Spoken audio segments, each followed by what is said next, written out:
Good morning and welcome to the Games Education 2020 Virtual Summit.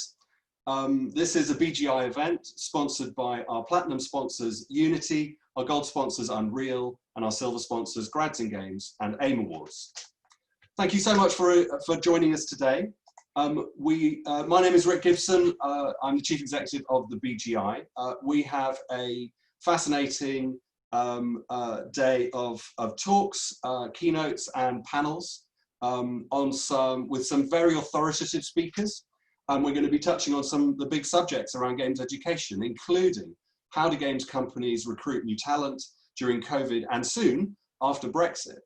How can colleges and universities deliver value to their students while socially distancing? How can the government help? And maybe most importantly, how are the students themselves and young people, the interns, coping with the pandemic?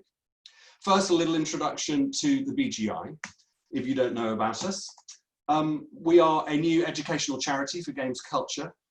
We tackle the recognition of the cultural value of games, including through the National Video Game Museum in Sheffield, diversity in the games workforce, sustainability in video games companies, and access to skills for all. And one example of one of the programs we run is our Future Learn course, which is a free 4-week course on how to start your career in video games. 5 young developers share their stories of how they applied, prepared, interviewed, and won their first jobs. But we also get the perspective of 6 senior producers, recruiters, and studio heads who share tips on what they look for and what to expect in interview. This is a course designed for game students, and it uses videos, social discussion, tools, quizzes, and articles. We've had over 5,000 people enroll on the course since 2019. Now, before we kick off, I just want to run through some housekeeping. So we will have some polls running through the day, and your moderators will tell you about those and ask you to share your opinions. Please do. If you're at any time trying to find which panel to go to and which Zoom link to choose, if you go into your Discord, you'll find the Panel Finder channel, which has session links to all of the different sessions, and we do break into 2 streams for some of the day. If you have any questions that you'd like the moderators to pose to panelists, please put them into the Discord channel and we'll pass those over to the moderators. And finally, if you want to tweet about us, by all means, please do, and use the hashtag GamesEd. Now, without further ado, I'm going to pass over to Aurore Dimopoulos, who is the head of Learn Content Production at Unity Technologies. Over to you, Aurore. Awesome. Thank you so much, Rick. All right, now I'm going to attempt to share my screen. It's disabled for me. Could you enable?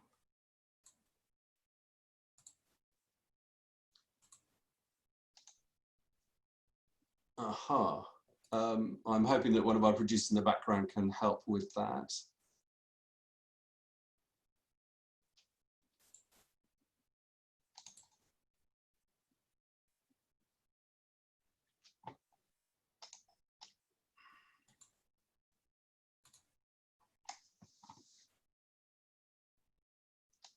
Aurora, could you just start and I'll try and make that happen for you.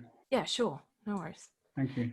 Okay, so hello everyone. My name's Aurore Dimopoulos. I'm the Senior Manager of Real-Time Learning at Unity. And today, until we get the slides, I do want to talk about sort of facing our challenges to build opportunity. And I'm just going to skip through these bits. Yes. So very often you see in talks, and I've seen this everywhere, where we'll say in these trying times, in these difficult times, which is very much doesn't really face problems head on. It doesn't say what we're trying to solve. And if we don't name what we're actually trying to tackle, then we can't find solutions. And so I think everybody here knows that in these trying times actually means, you know, the global pandemic, the economic crisis that we're facing, Brexit, the situation that I don't have polite words for with the exam results. All of these things have massively exposed already existing challenges in being able to deliver up-to-date job skills. with actually a particular laser focus. And this combination and not naming it has really stopped, you know, not everyone, but it can stop you from really pinpointing on what the solutions can be. And this is one of the reasons why I actually really enjoy this event. I enjoyed it last year, and that's why I'm speaking today, is because this event does tackle the issues. We really talk about things head on. And hopefully I can sort of set up the discussion and lay out and frame the mindset of really being honest about what you can do. I'm just going to double check if I just saw a message. Aurore, you should be able to share now. Excellent. Okay, let's just hope I'm on the right slides. Let me get to the right slides first. There we go.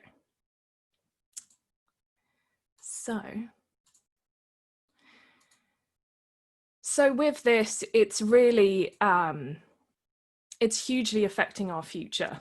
We kind of know this, and it's good to name it, that the future is a more diverse workforce in real-time development. A lot of companies have been working towards this. It'll allow us to create more interesting and more diverse content, and hopefully more lucrative. And really this inflection point that we are naming and putting in the forefront, I do believe it's a catalyst to some greater access opportunities in some areas.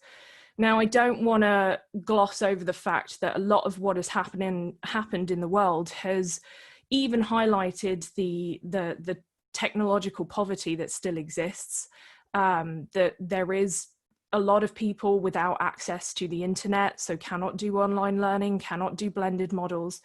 But with that, I mean, we must keep that in mind. Any solutions that we come with need to come with also the thought about how can we make things more accessible. With that still in mind, I do see these opportunities presented to us in sort of 3 different forms that can help us accelerate these. So without challenges, of course, like not to say that there are not challenges for each of these things, but we've seen a few bits of blended learning models and some creative solutions that make learning skills for both students and teachers slightly more obtainable.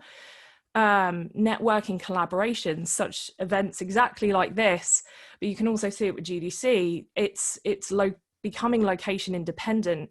And so it's less exclusive to actually be there in the moment. Now that does come with advantages, of course, of being able to network face to face, but we do see a lot more people being able to access these. And then lastly, and now I can speak for Unity, but employers are becoming more flexible. So those with differing situations are able to work more, not work more, but have more ability to work with other situations. Not to say, again, with some hardships, there's parenting involved, family matters, but with workplaces becoming more flexible, it's slightly less stressful to be 100% focused. So this opens up the possibilities for internships. For Unity in particular, we have more internships than we've ever had. And this has accelerated our mentoring program inside of the company to help support these young people who need that extra support while working from home and having more directed learning while they're working. So at Unity, we do believe the world is a better place with more creators in it. So we did kind of, when everything started going haywire in March, we did sort of re-architect everything that we were doing, our plans, to make sure that people around the world had more access to learning and the ability to learn. So we really do see our tools and service platform as a bridge to job skills. We're kind of sat in the middle, not just us. Every tools platform is the center. We're both employers and we're also educators at the same time. We make new tech. We need to teach that new tech, and we need to enable others to be able to teach those job skills too. So we can really be the bridge between all of these. So what we ended up doing very quickly in a week's turnaround is we turned our Create with Code Live, which is our teachers course, to be able to teach Unity and C# that we have. It's about 35 hours long. We turned this around into a live session that we taught every day, twice a day for 7 weeks. It pretty much took the entire education team. We all taught, and it was amazing. And we saw different different attendees from all walks of life. We saw students, we saw teachers, we saw people that were bored at home, and we saw people that sort of wanted to skill up. So it was hugely successful, and we're actually still running this because we saw that there's not only a huge demand in regular people wanting job skills, but also demand in additional learning sort of outside of the classroom. This does come with, you can actually take part in, it's still currently running, the second round of it. And if you're an instructor, you can have the instructor guides that come with this as well. So that's an immediate solution. And it was the quick reaction, the thing that we wanted to do so everybody could stay on top of things. But that's not enough. So we didn't want people to miss out, and that's really a short step. What we are trying to do that's more midterm and something to support instructors and teachers in this situation is distance learning. So we've created a web page, and I can put all of the links that I'm gonna share now into the Discord, so it's a little easier. Is unity.com/distance-learning. This is where you can see the curricular framework, the free tools that we have for educators and students. We have some live professional development. Now, admittedly, this is on US time, and we're working to get some professional development that's live in European time zones as well. We have a community of educators on Facebook in a private group. And, you know, we also have, there's some links on here that you can, that instructs you on how to hook up some servers for distance learning for your students to be able to access Unity from your labs. And I'll send links to that specifically as well if you're interested in that. So again, this is sort of midterm and what we can do for the now. And I think today we can talk a lot about, you know, what we've been currently doing, but also with a view to long term, because I think this is going to open up doors for different ways of instruction and different ways of life that we have to consider for long term. And until, you know, things start settling down a bit more. And I would say watch this space. We're doing a lot more to help gather all of the real-time skills required for jobs, which is all going to be on learn.unity.com is where we live. If you're an educator, obviously you can access this, but we also have a specific educators topic with all of the support for the courses that exist for education, such as lesson plans and teacher guides. So yeah, with that, I want to end on a massive thank you. Hopefully I actually shared the right screen. And thank you to the organisers. And I really hope that with this frame of really facing the concerns that we have and a view for long-term solutions, we can have a great day. So I will stop sharing my screen. Thank you very much. Thank you, Aurora. Right, we're going to go to our first panel, which is the great debate. I hope, can everyone see that? Yes. So we have, I'm going to welcome the moderator for this session, Philip Oliver from GameDragons, to introduce the session and our speakers.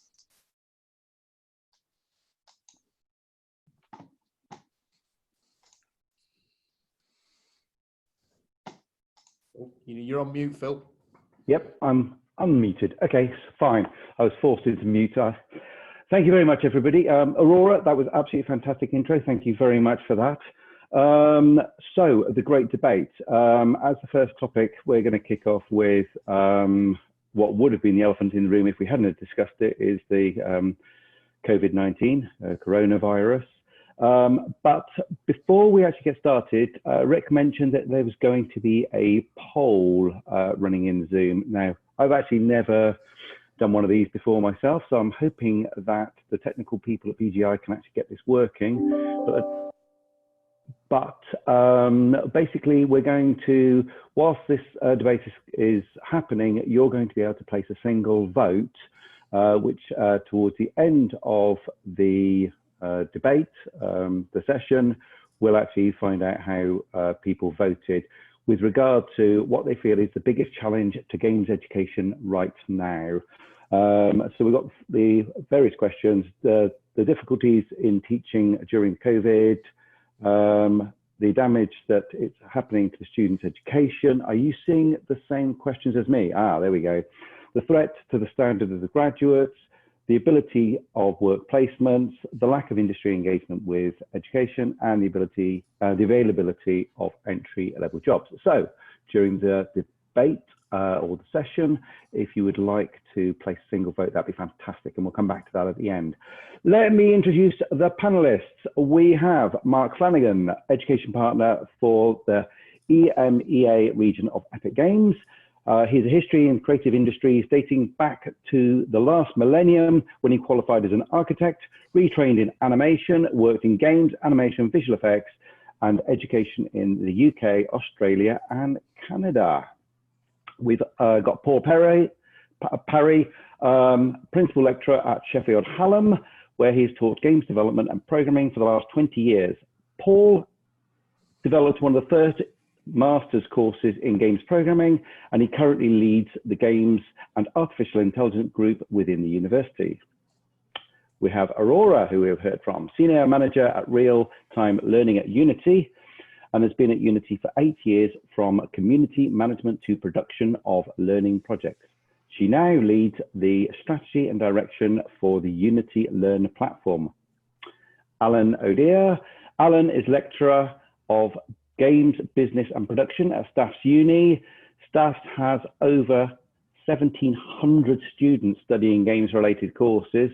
Alan has background in management and has been a game developer and publisher himself.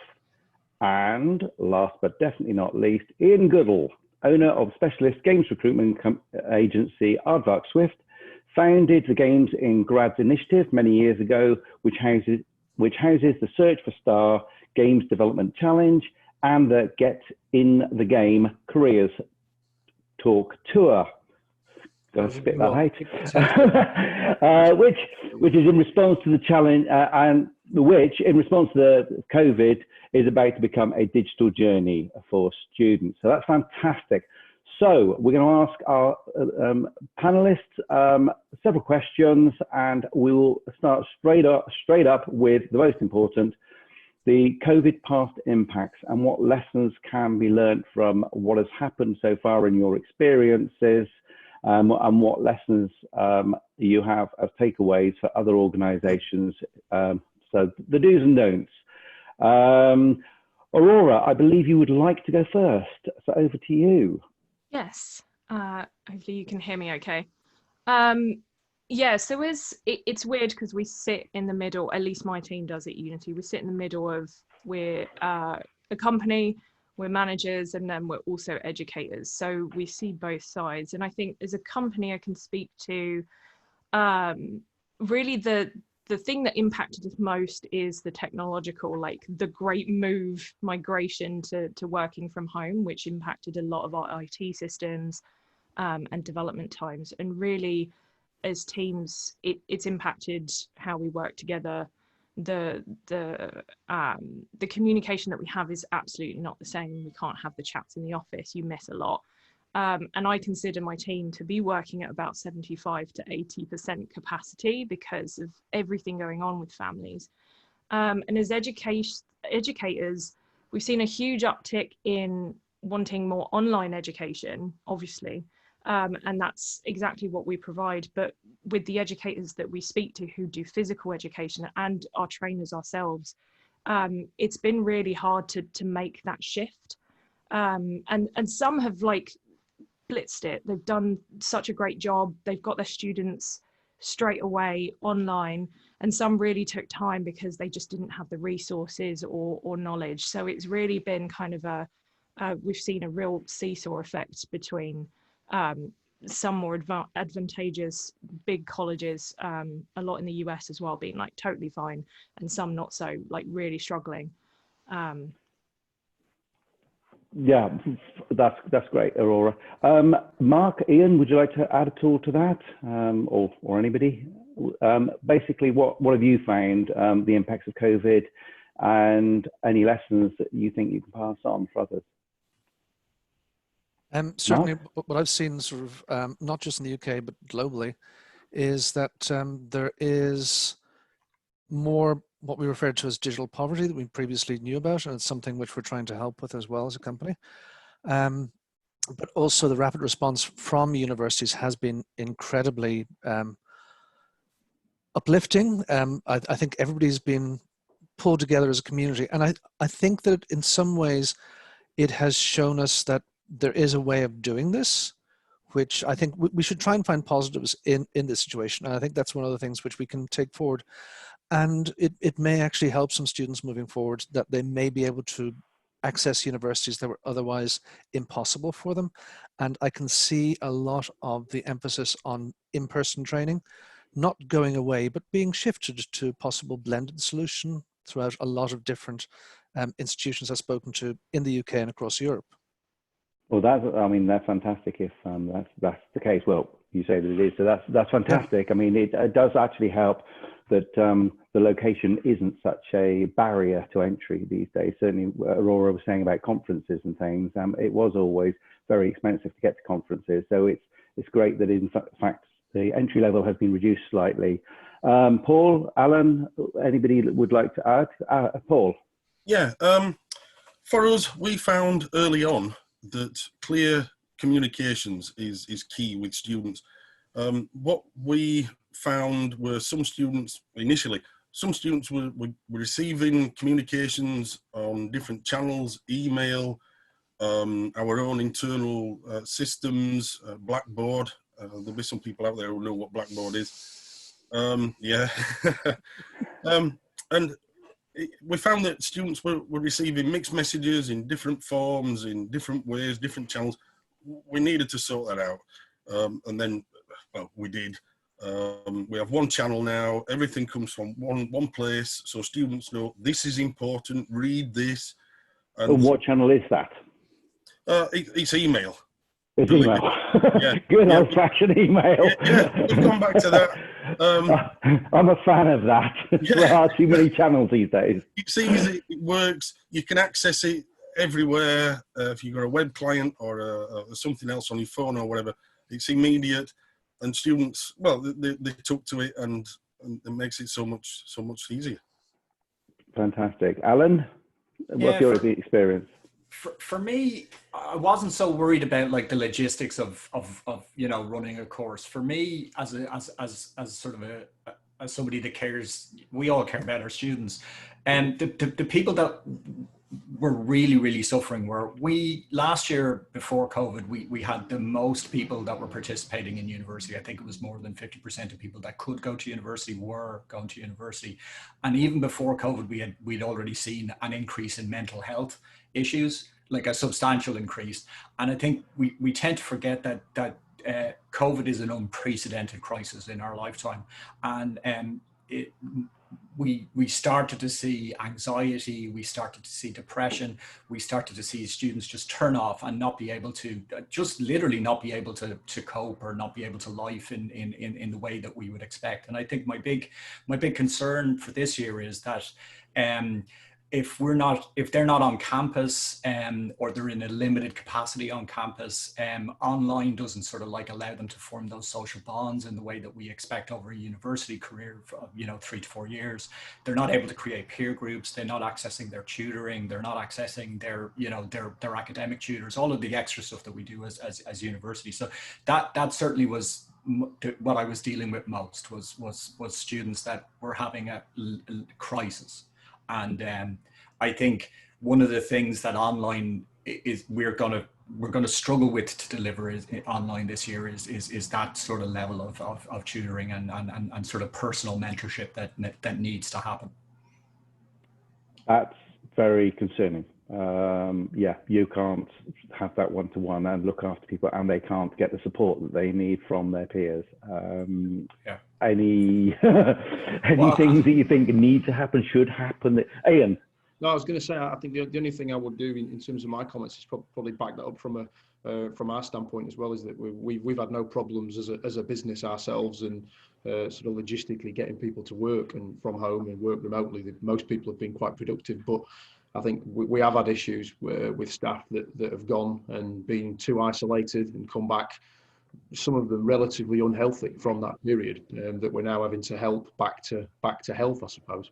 So it's had an impact on professionals and well, not to use, but grown-up adults, if you like, and people that have been working for 10 years plus, just as much as it has the students. So I was just going to say, it must be much harder for students. I mean, there's been so much anxiety about their future, about what it's done to the job market, about what it's done to their ability to learn and socialise and everything. The only thing I'd pick up there, Philip, in terms of follow on from Mark's positivity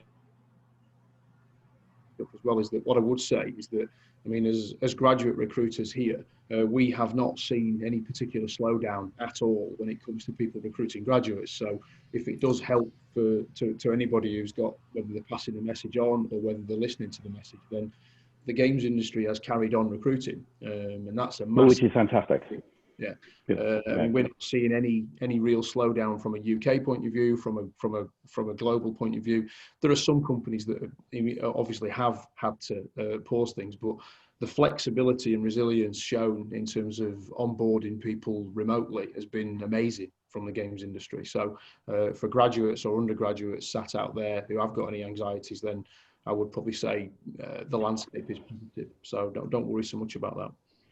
No, I mean, I have to say that from what I've seen of the games industry, it's generally been able to handle it okay. But obviously, this session right now is about the universities, which is it's a lot more difficult for them, a lot more difficult. Well, I think I'd echo that to answer like how we're positive is.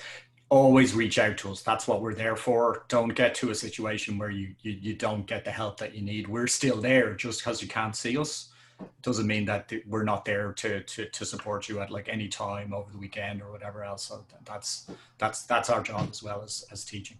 Yeah, I think the biggest impact that I'd probably highlight, Philip, from our point of view is that obviously we run the Get in the Game Careers Talk tour, where every year we tour the UK and visit, well, 30, 35, 40 universities and go in and physically hold events at the unis where we take... I know, I've done them quite a lot.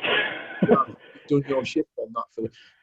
And this year, well, we've been told, I suppose, that those events just cannot take place. So that's something that I would highlight as a real sort of, if you like, concrete change. But you are going to take it digital.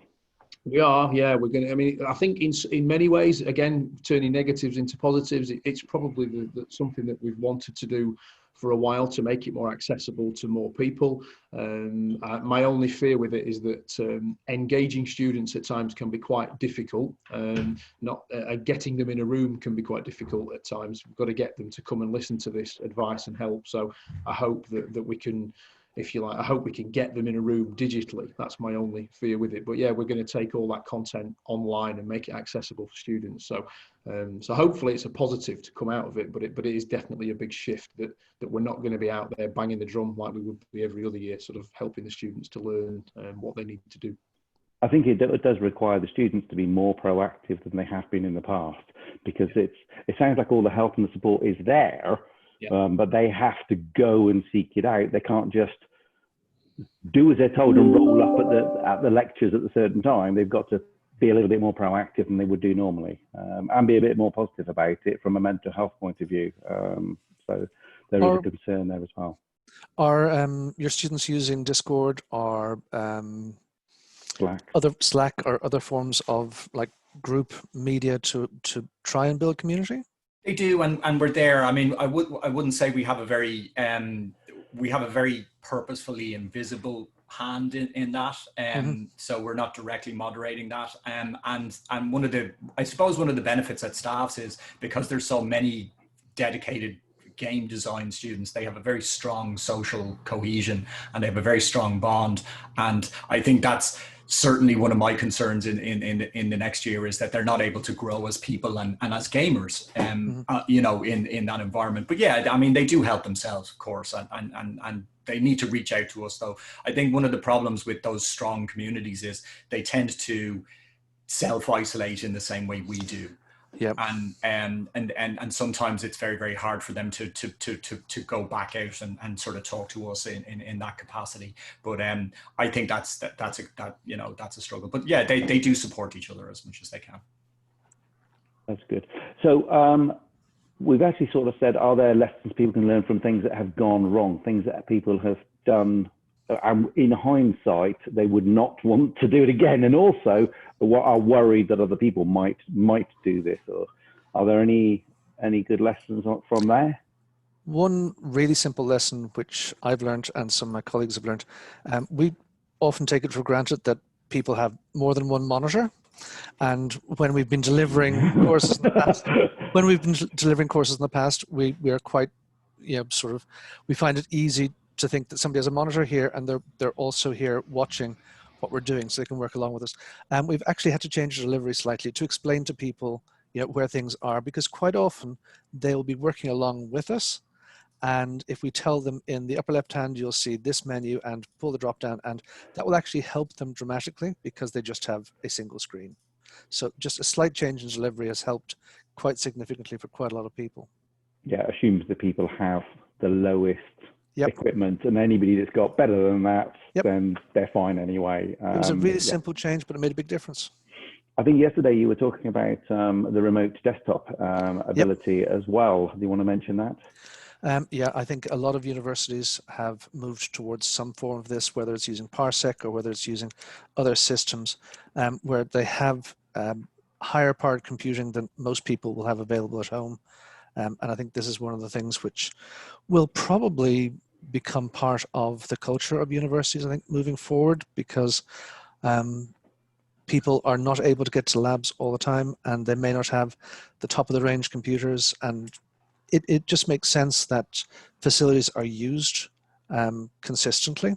So I've seen that in quite a few places, universities are moving towards this system, whether it's based on a server-based solution, whether it's based in the cloud, or whether it's based on desktops. I think there's a lot of different ways to do this, and it depends on the particular university and the particular courses. But I think it's something which possibly our university colleagues can speak to quite well. I think sorry, carry on. We've got a solution that allows our students to use the PlayStation 4 dev kits that we have in the room and do that remotely. Yep. It's a pretty good solution that found by accident, essentially. We just... Don't say that. It was all by design, for sure. There's some IT guy going, damn! It's fantastic you can do that. I mean, there is obviously the overriding problem that if you don't have a decent internet connection, you're buggered from the outset. It doesn't matter what you go and buy. And I have to say that I'm one of those people that actually had massive problems until I put an aerial on the roof for a mobile satellite dish. But that's the extent that I was able to do that. I was able to afford to do that. But there's going to be a lot of people out there who have just got even like rubbish internet and can't do anything about it. They're just in the lap of the open reach gods. Yeah. So that needs to be seriously addressed by government and officials.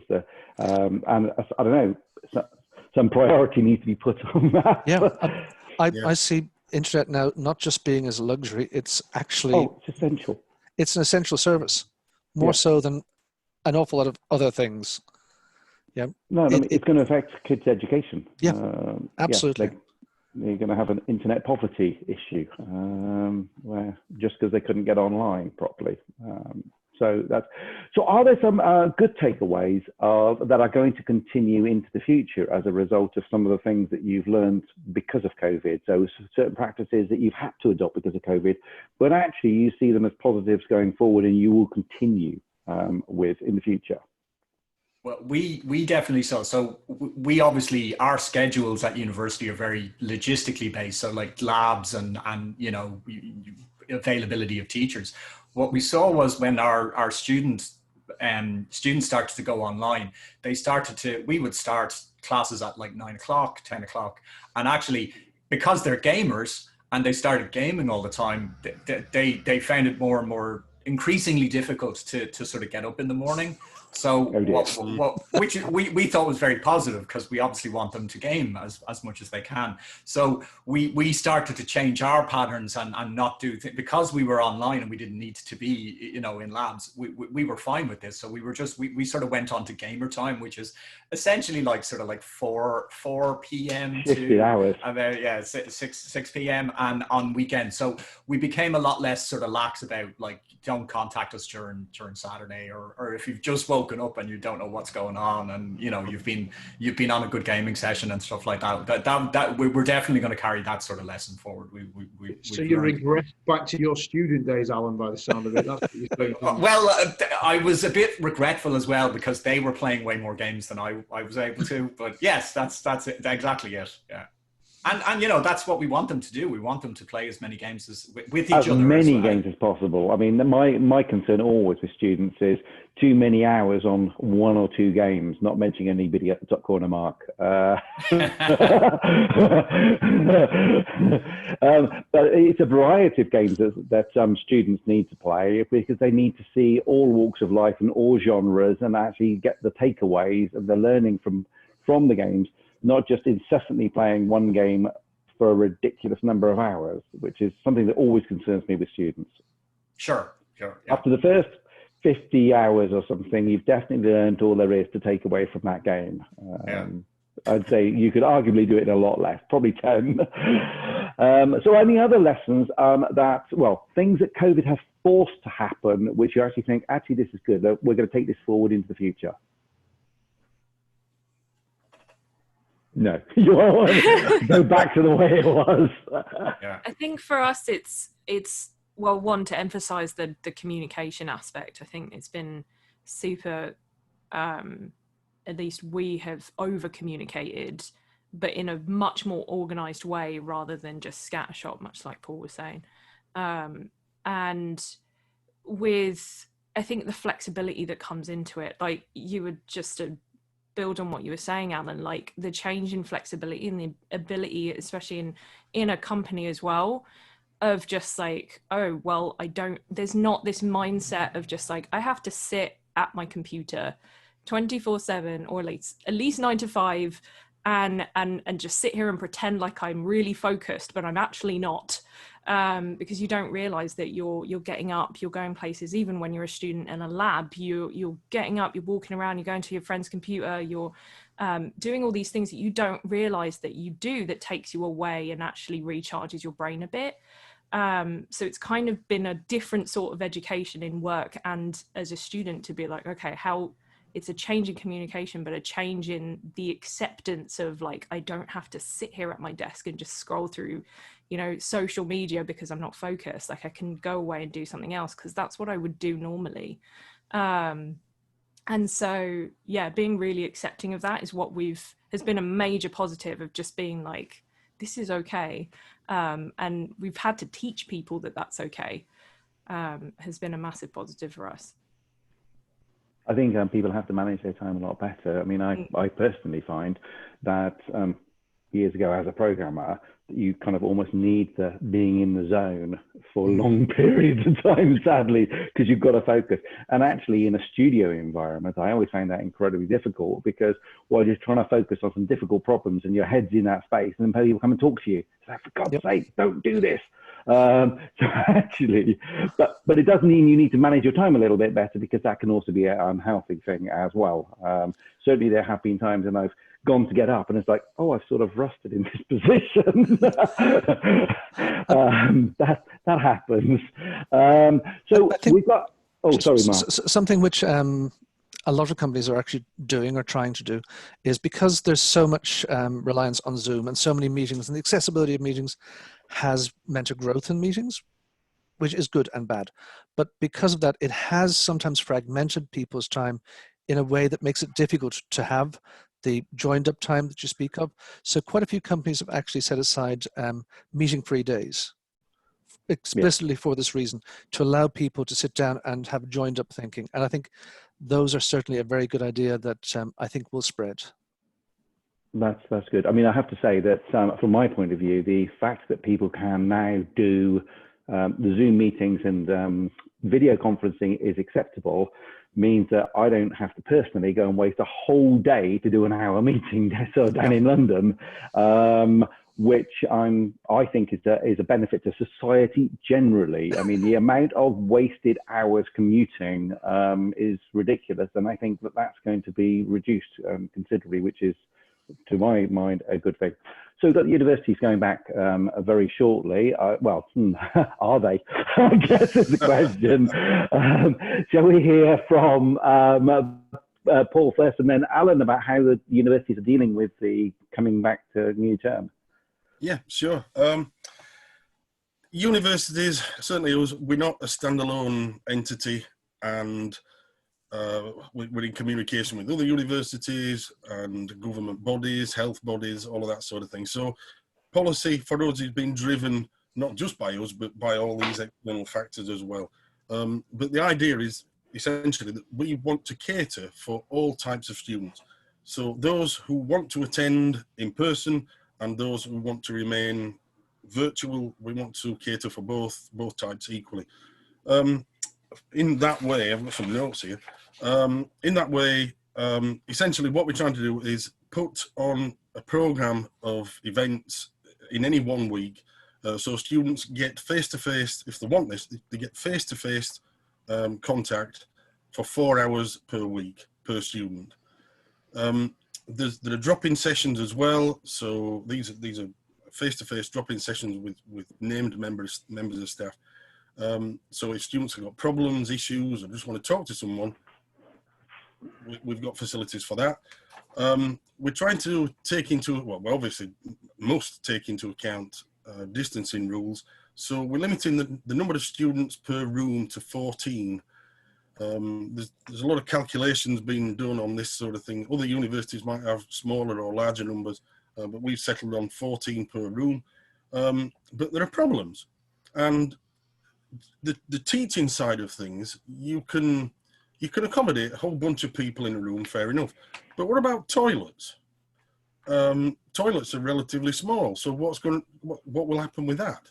Will there be queues down corridors of people wanting to go to the loo? We don't know. It might seem a very weird thing to say or a weird thing to talk about, but it's consumed a huge amount of time trying to work out that kind of there might be some just a big surprises. I mean, for me, yeah. So sorry, I was going to say there may be some just really big surprises that just people haven't thought of. I mean, you sort of mentioned the toilets, but it's probably going to be the ones you didn't think of that are going to suddenly become an issue. Exactly. I mean, I have to say, when the lockdown first happened and we all had the supermarket rush, there were certain things like toilet rolls that suddenly sold out. I mean, who saw that coming? I mean, really? What's that all about? So you might find that it's, whilst you've been trying to discuss and predict where the problems are, but actually it's the things you didn't predict that they become the problems. Yeah, it will be that.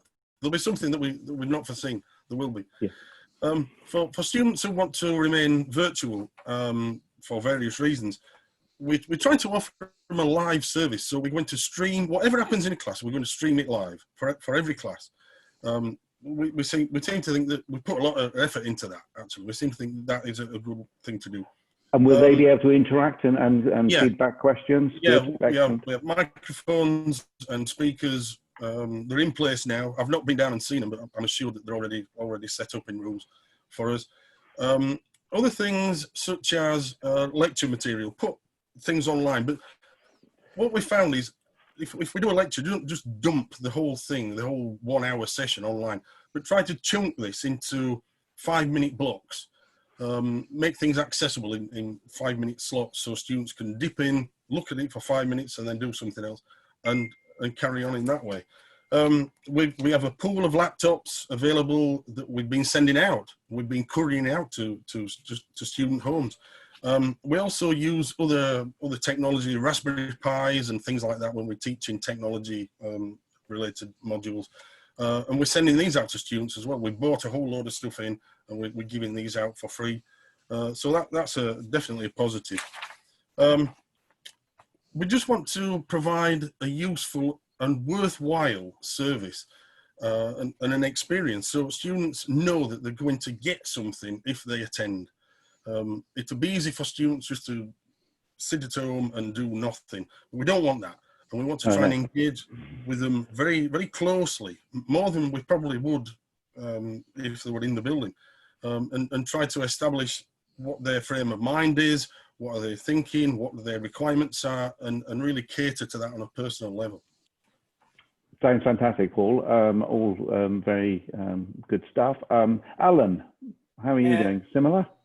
Yeah, I'd mirror exactly that. I found that the teaching part of teaching has actually been quite easy to facilitate online. It's all of the invisible work that we actually do in a university, like mentorship, you know, helping students out, one-to-one stuff, master classes, even to the extent of probably getting you to come up and do master classes and sort of like interface with university, and certainly recruitment. So I've seen one of the things that's been hard for us is how to continue the natural flow of university. So once teaching finishes for a university, most teachers, their work starts helping get university students into jobs if they're at that stage, and we will work with all of our partners there, and we'll be reaching out to students, we'll be helping them with their final year projects, and we'll be trying to, you know, get their portfolios up to a point, and we'll be doing GradX, we'll be doing which is our graduate show, and we'll be spending an awful lot of time helping the students there. So that's been a struggle, but some of the stuff that we have been able to do, which is working really, really well, and I'm going to speak specifically to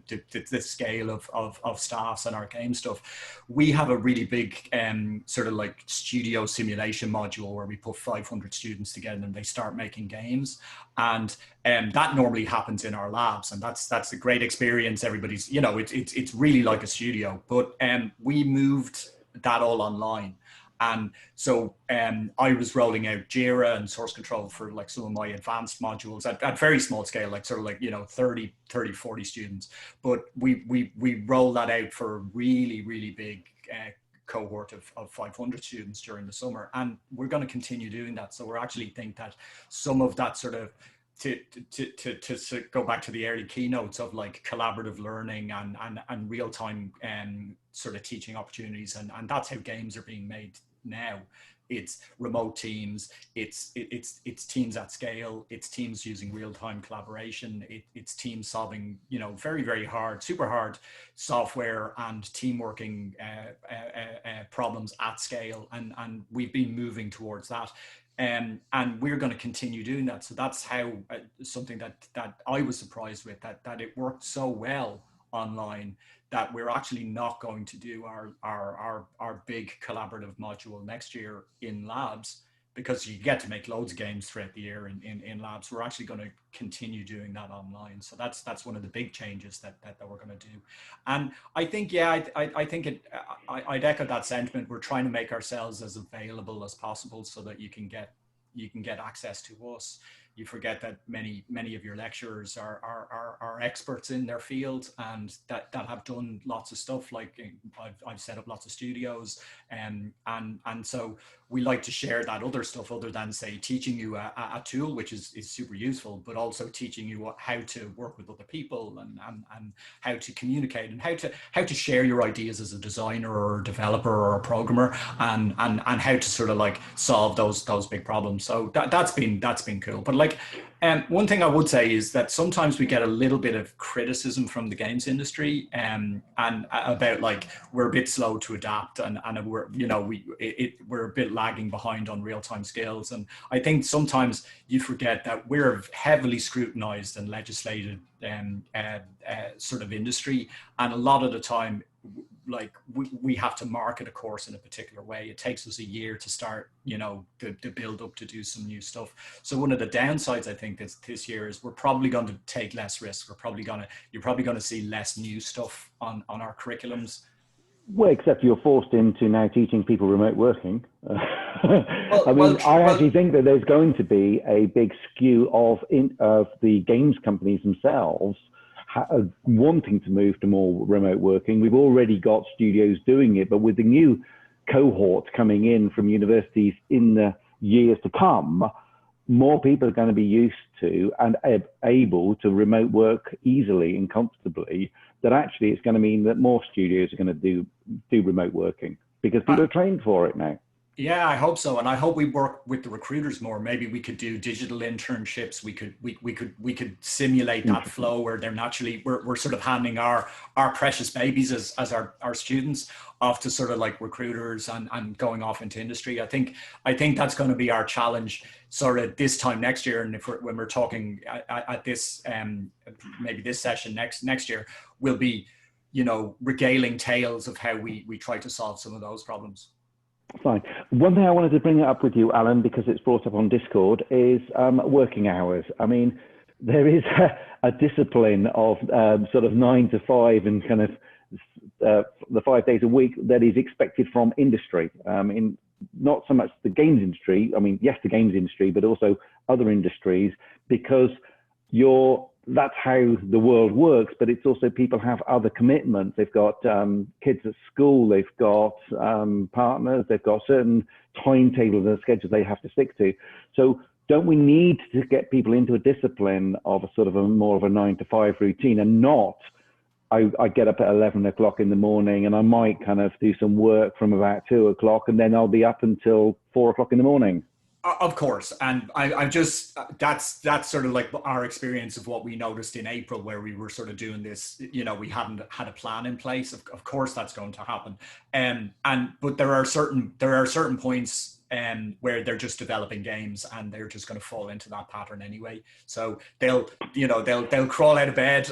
They'll do their best, is what I say. We will instill a discipline, but yeah. I was going to say, a discipline does need to be instilled before they go into industry, especially if it's not the games industry. The games industry is probably more accommodating than most industries regarding hours, but it's been sort of easier when we've had the online tools, because now that we're tracking production, and students typically don't track their production workflows in a way that we would in industry. So they don't have producers, say, for instance.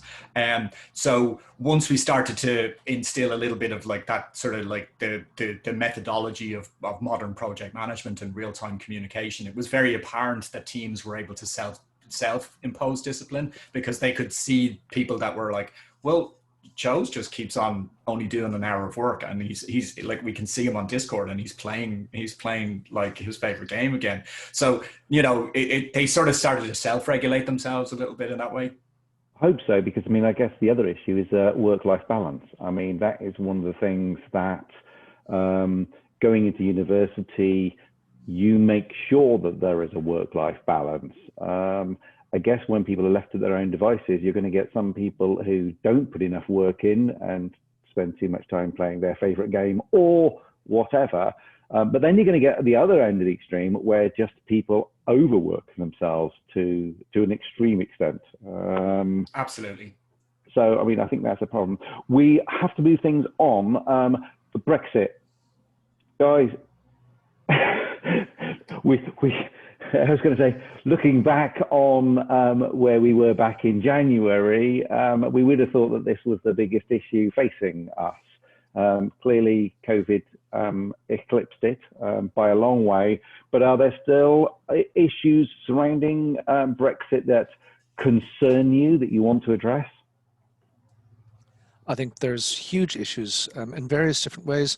For the industry itself, it's employment, it's the future of various different schemes which are in place. And for education, I think there's big questions around Erasmus, because that's one of the things that was specifically written out of the legislation. There was a clause to actually continue Erasmus, but that was specifically written out. So again, sort of the influx of students from Europe, will it happen? I don't know. I think there's great education in this country, but whether it's an incentive for people to come here at the moment is difficult to know. All we can say is things are going to change, and we'll have to wait and see. In a lot of cases, there could be benefits, there could be an awful lot of less beneficial points to it. Yeah, I agree. Ian, you're more on the sort of the cusp of all of what's happening with regard to international students. graduates, undergraduates?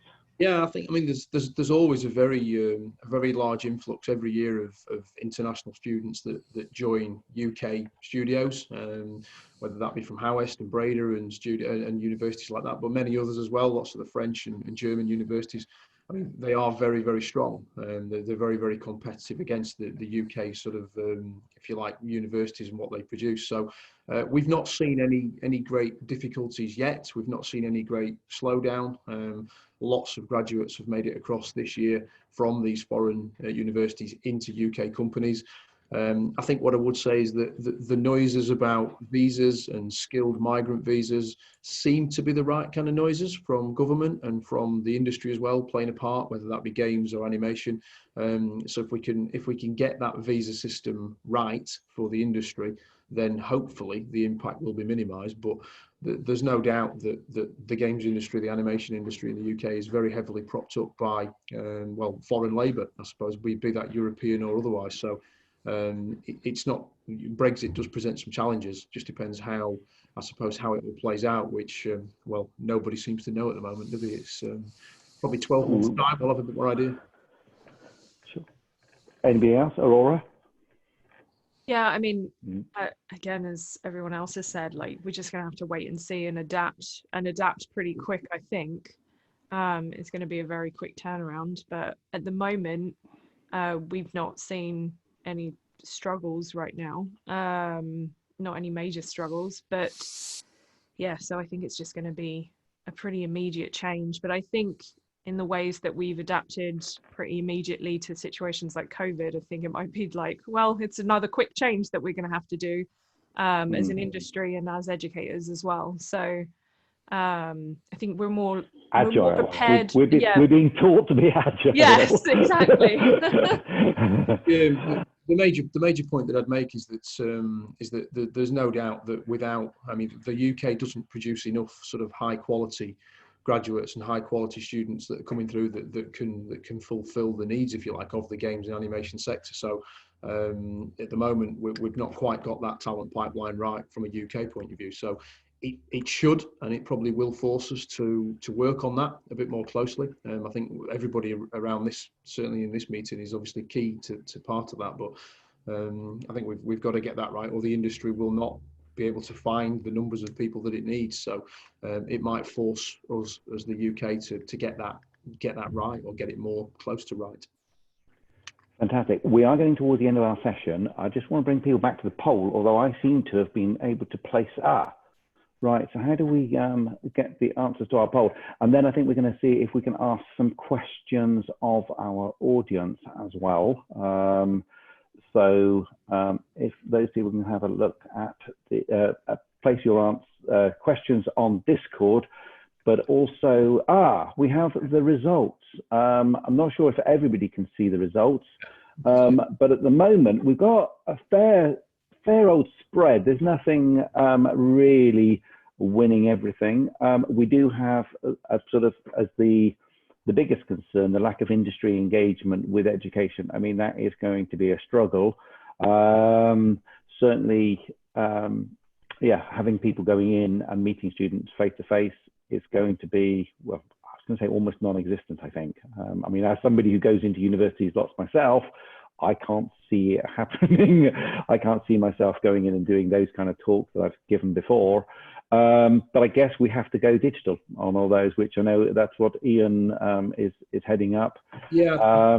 The only thing to say about is that it's something that I think we picked up on probably quite early in COVID, that it wasn't about how the graduates this year were being impacted. That was obviously quite clear, and I think it became apparent to us that it was next year's graduates that were really going to start to be impacted. And it kind of hit me quite quickly that, you know what, we're not going to have a tour. We're not going to be able to get in face to face. And because I think we all thought we'd be at home for 2 or 3 weeks, then it was 2 or 3 months, and now it's turned into sort of 12 months and this new normal. So we've basically shifted all the content that we would have taken face to face, and we're turning that digital now. So hopefully that means that we've got 10, 12 studio partners so far that are signed up to this, which means that we'll be able to put programmers, artists, producers, and all those kind of people in front of students as part of a journey, which will help them to understand what it's like to work in the games industry, why they should want to work in the games industry, but also the things they need to do with portfolios and CVs and all those nuts and bolts, horrible, boring things that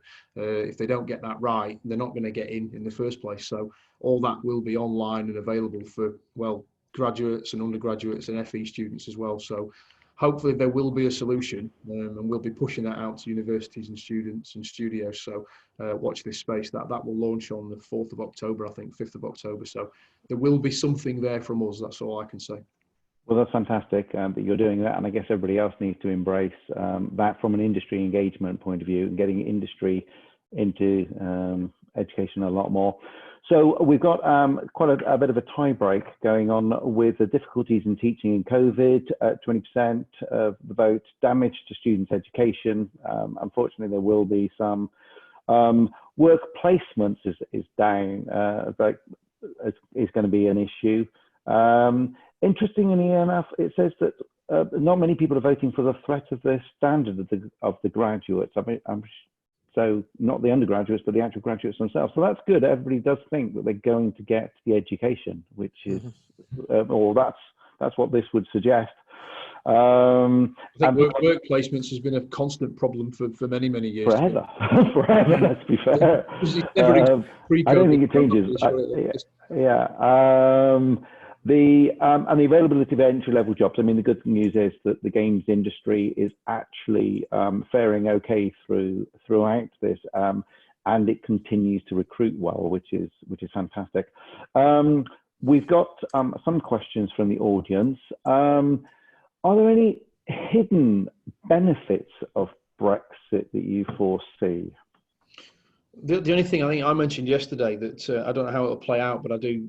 Obviously, at the moment, our immigration quota for the UK is heavily made up by our European partners and European people. So, if that does become impacted, then the only positive I can see is that it will open up, spaces and slots for people from more far-flung places. So there's a load of fantastic Indian developers and Russian developers and American developers that, just to name a few, that find it very, very difficult to get in because their visa process is so much more complicated than nothing, which is for the Europeans. So I suppose there is a hidden benefit there that it may open up possibilities for further afield devs and animators to get in, but that depends if studios are prepared to tackle those visa processes full stop, and that's the drawback.